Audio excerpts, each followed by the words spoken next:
everybody, Diane here. I'm in the education room at Ranger. You can see all the samples behind me. I'm busy. I do apologise for the noise outside. It's Alan. He's out there with the lawnmower doing the gardening. You know, we've got to keep him busy somehow. So I'm here and I've got all my new seasonal releases. So I have my stamps and I've got my stencils and my journal. So what I thought I'd like to do is do a journal page for you from start to finish, showing you how you can incorporate the new stamps in with the original stamps and my inks and all different products. So that's what I'm going to do from start to finish, if the gardening doesn't stop. Sorry about that. So I'm going to work in my creative journal. This is a new one that I haven't got my mix on yet. This is coming home with me. So here's mine that I'm halfway through. As you can see, it's got loads in, so we'll just find a clean page. That one will do. This is one of the cartridge paper, we could call it cartridge paper, Bristol board, so that's the one I'm working on. So first of all, get my water, and I'm just going to spritz water all over. I like to spritz the water so that the colours just blend as soon as they hit. So I'm just going to add some puddles of ink. I'm going to go Christmassy, but obviously I can't spray the red and the green because red and green together would make brown, so we can add green on the top. So we'll just make this background quite festive. So I'm going to add a little bit more water on the top to get it to run, and then I'm just going to pick the book up and I'm just going to get some of it running. And a good tip is, if it's running, you've got enough on. If it's not running, you haven't quite.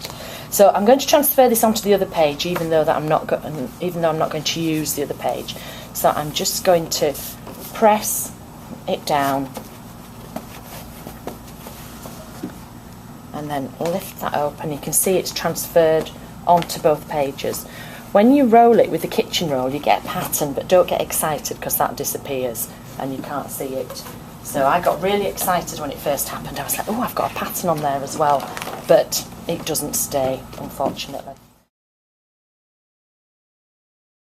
So one of my new Christmas stencils is the snowflake, so I'm going to use that on this page. Now I don't need to bother drying this or anything, I can work straight on it, or I could colour this, do another page and come back. There's no hurry.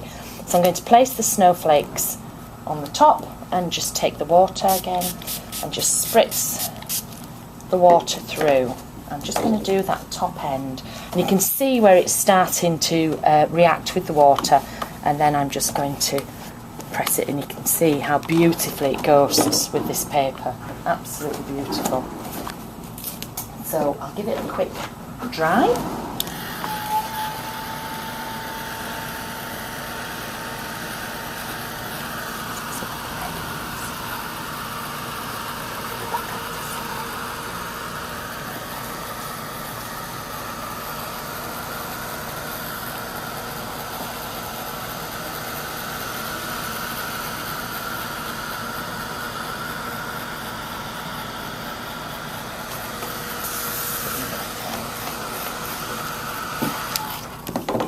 So that's dry, because when we add more ink on the top, we want this to be dry, otherwise it will just bleed through. I'm actually going to just outline one of those with the white pen, because I just think that's a really good image. So I'm just going to take the white pen and just run round.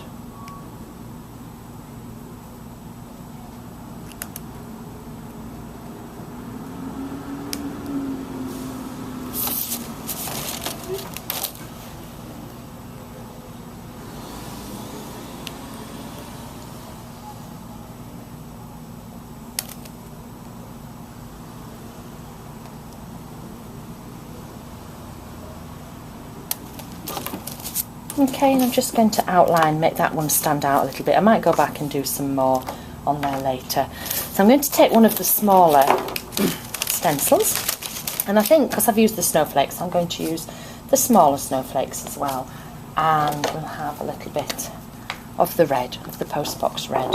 And this time I'm just going to lightly spritz. When I'm adding a lot of colour, I'd have big puddles of colour, but when I'm stenciling, I just want a little light spritz on there. So just a little spritz. You think you haven't put much on, but when you lift it, you can see that you have. So I'm just going to blot it. I'm going to turn this over and transfer the negative side onto there as well, and we'll have a little bit more down here.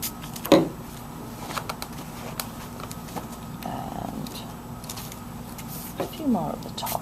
I think we'll have some in pink as well.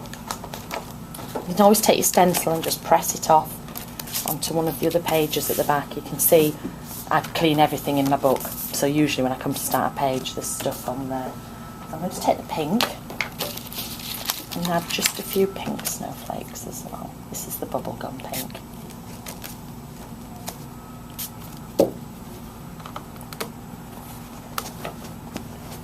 So again, I'm just going to take this, find a page,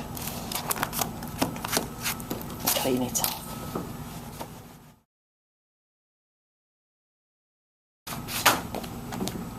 And I think I'll take the star. So I'm going to take the star one off there, and I'm not going to put it on a block. I like to just take an ink pad. This is the archival. I always use archival ink because, again, I'm using a lot of inks. These get wet. I haven't decided whether I'm going to put any more ink on the top or not, so I don't want this design to move around. So an archival is a nice waterproof ink. So ink it up, and then I'm just going to bend it slightly, and then when I roll it on, I just get part of the pattern on there. I just like it to be really general, so that you don't get the whole, I don't like to see the whole stamp stamped like this. So this way you just get little bits on. And again, with the stamp, you can just take it into your book or onto another tag, and you can just press this off, and then this just gives you some interest underneath when you do another page. And because that is, as I say, the archival, that's not going to move if I do spray anything else on the top. I'm going to use one of the border stamps. I'm going to use the Merry Christmas. I'm just going to line it up. And a tip, when you are lining up a stamp that you're going to use, from the back you can't really see it. So I usually line up the part that's going to go on the edge of the book with the edge of the block, so that when you stamp it down, I know that the edge goes on the edge. The only exception I will make is when I come across the top, because I want the words to be the right way up. So I'm going to ink that up with the black ink pad, and I'm going to start at the bottom.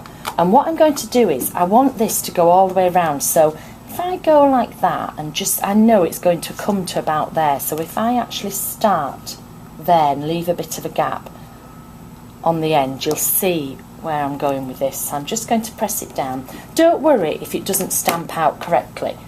There's no worry about that. I'm just going to ink the end, and I'm just going to line this up at the end. And again, don't worry if it doesn't match up. Nobody will notice except you. So I've done across the bottom, and now I'm going to go up the side. And remember, the outside goes on the outside. So I'm just going to place that on.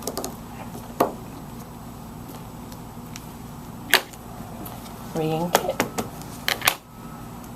And I'm going to go straight off the top there.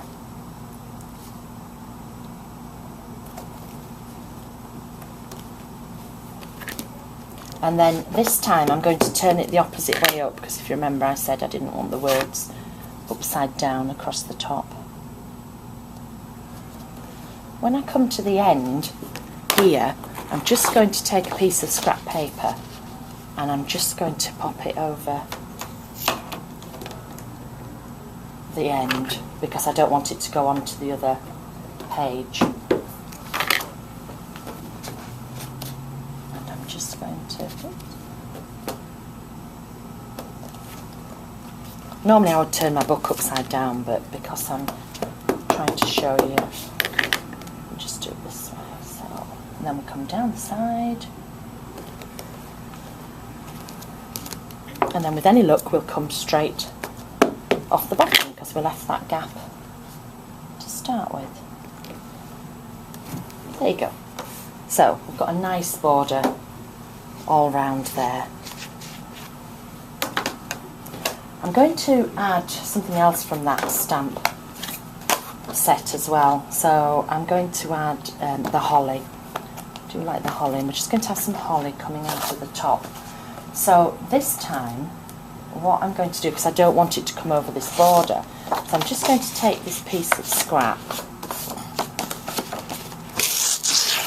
and I'm just going to place it on the top of the border to mask it off. So I can't see the border now at all. I'll just hold that there for now. And then I'm going to ink up the holly.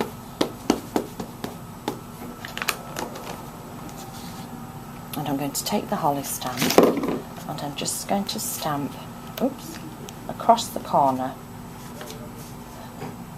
like so. So you can see it's just come down from the corner, and then I'm just going to come down the side, so I just need to hold it there, and I'm just going to stamp here, and then I'll do a little bit more at the top. So you're just masking off the edge, so it's stamping on here and not over your lovely border.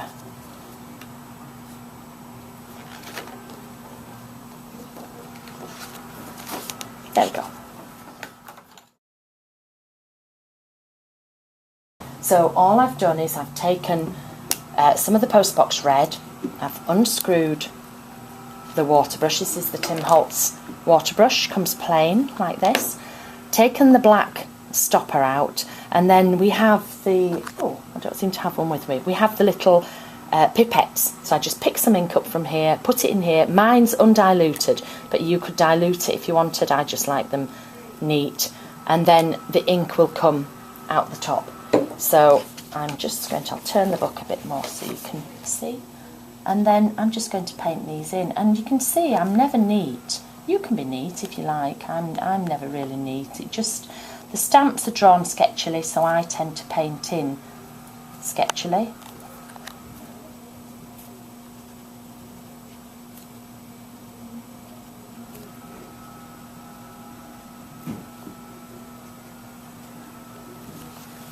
And because because these were done in the archival, even though I'm painting over the top of them, they're not going to run. And then another stamp that I want to show you how to use is the branch. So we've got this little branch here, and I'm going to make it into a Christmas tree. So this is on the accessories set, and I'm going to take the big one and I'm going to ink this up again in an archival, but I'm going to use the dark green, and I'm going to make a little Christmas tree that comes along this side. So again, I just want to mask off this side here. I'm actually going to turn the book around because I just find it easier to go around in this angle. So I'm just going to mask there, take the branch, ink it with the green, and then wherever you want the top of the Christmas tree, so I want my tree to be here, I'm just going to stamp a bit of that down, and then I want it to stop about here. So when I get down to the bottom, I'm just going to pop that there, and I want the tree to stop around there. And then I'm going to stamp between there and the bottom. So I'm just going to ink it. I just turn the stamp slightly each time, and you can see, if I turn it round now, you can see where the tree has started to come.